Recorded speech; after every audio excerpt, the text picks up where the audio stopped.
Hello, আসসালামু আলাইকুম বন্ধুরা। আজকে আপনাদের দেখাবো টাকার বাজার। সবসময় শুনছেন যে মাছের বাজার, শাকের বাজার। আজকে আপনাদের দেখাবো টাকার বাজার এবং কি টাকা দিয়ে টাকা কিনতে হয়। চলেন বন্ধুরা, আজকে যাই।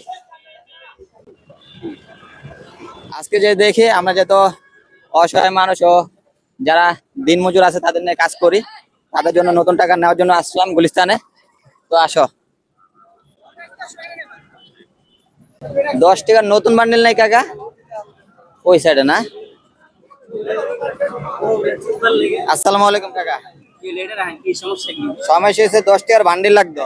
আমরা আবার নতুন টাকা মানুষের দিই তো, অসহায় মানুষ যারা কর্ম উপর আছে এমনি আমরা ব্লক করতেছি, যেহেতু আসলাম কেনার জন্য। আচ্ছা 160 টাকা বেশি 1000 এ নেবেন? 1000-এ 160 160 টাকা বেশি।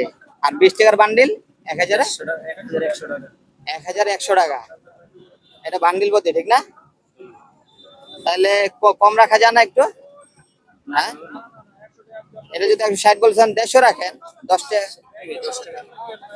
টাকা কম রাখবেন না? তাহলে আচ্ছা, আমাদের তাহলে 10 টাকার বান্ডিল দুইটা দেন, দুইটা বান্ডিল দেন 10 টাকা।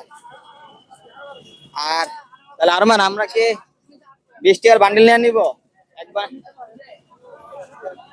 তাহলে 20 টাকার বান্ডিল দিয়ে দেন একটা। হ্যাঁ, একটা একটা আর কিছু 50 আর 50 50 তো কোনটা দিমু? 50 নতুনটা নিলে তো মানুষ টেনশনে থাকে। না না, 50 টাকার নোটটা অনেকে আবার নিতে চায় না। এইটা হলো একটা। আচ্ছা, আর দেখেন এই তো কত আইছে? তাহলে এখানে হলো আপনার আইছে হলো 4420 টাকা। 4420 টাকা না? ঠিক আছে, 4420 টাকাই দিব। এই পাশে দাঁড়াই, এই মাথায় দুটো নিয়ে আসবো আমরা তো দোকানে।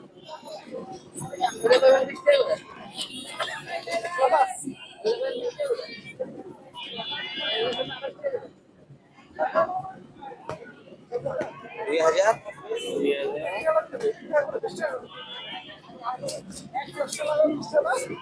4000 আর কত? আর হলো 100 আর 320 420 420 টাকা। 400 টাকা রাখা যায় না কাকা? হ্যাঁ, আচ্ছা।